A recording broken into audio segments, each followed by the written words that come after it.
Here we can see the difference very clearly, right? So you see, those are already good changes of the face, like last year, and this control of the eyes improvement. But if we look at the way how his jaw and the spoon was working, right, you were seeing this very clear thing. So you couldn't really get the spoon very far, and you can see that his mouth opening was very limited, so it was coming together with the head movement and the really like quite locked jaw, and he was doing a lot of his typical things like moving the head from side to side, right? And then you see you were really trying to squeeze the spoon into his mouth. If you look at the new one, you can really see the big difference.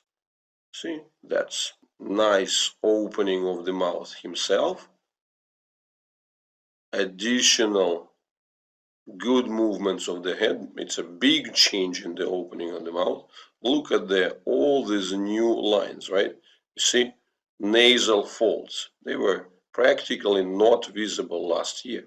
Right now, you can see the nasal folds are very visible, right?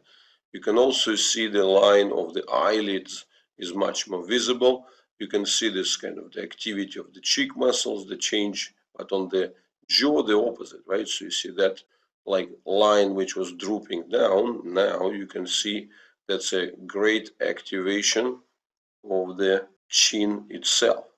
So in that sense, the face applications and the gel usage are making really a big difference to his face and like to the whole change of the face, to the eating habits. And here we've seen those neck weaknesses, which I will move a little bit further here as the important ones, right? And you see here that's a general face expression last year, and you can really see that his face expressions, they are really changing, the nasal lines, the cheeks, at the same time the line of the of the chin and so on. So that's a lot of changes. But in that respect, as we move on here, so this is the view from the left, which I put 4 episodes here just to show that that was something consistent.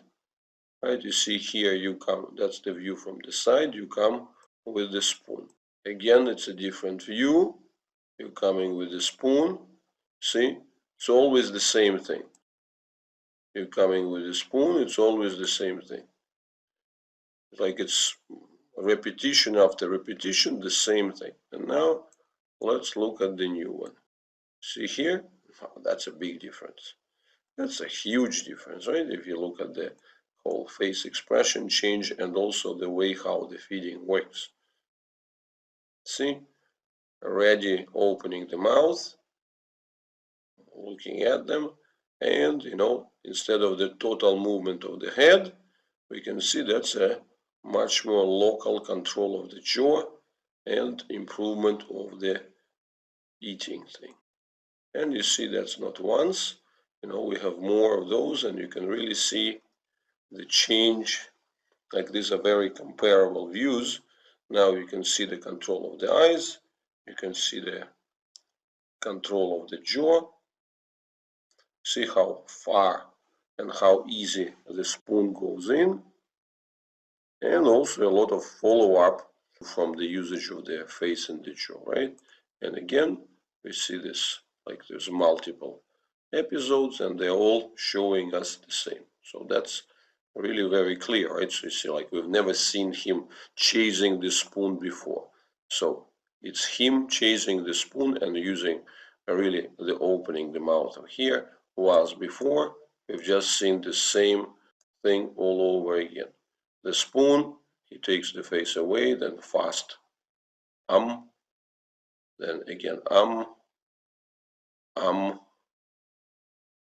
and you can see it's the same type of action that you were doing over and over again. You see it's like really repetitive, the same thing. And it is a different pictures, but they're all looking the same. And, why? Because that's what he was doing, right? So that's how you were dealing with the feeding. And now there is so much variety in his feeding performance that you can really see how the whole thing is changing, and the mimic engagement is of course very different. So that's showing you the really spectacular change in the control of the head. See, here we see this new much higher quality movements as opposed to the old ones, right? So which were, as you can see, being like the total head movement, the derailment of the head over the neck, right?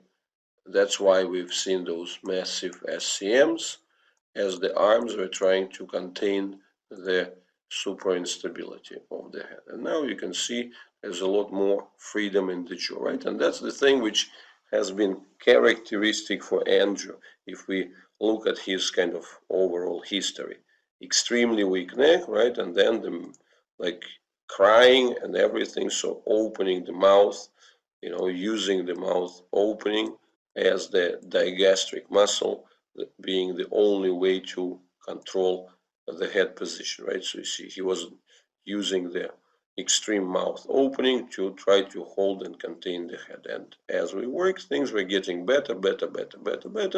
But this year, we're really seeing a huge transformation.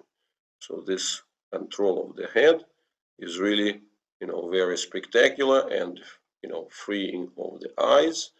You can see the eyes control and the selective movement of the jaw, activation of the lips, livening of the chin. Look at that. So you see, these are all really spectacular transformations which have happened with his face. So, it's a great illustration that the changes which are coming through the usage of the fascia gel and, a certain component of the face exercises that you do. So that's fantastic. And this is really encouraging.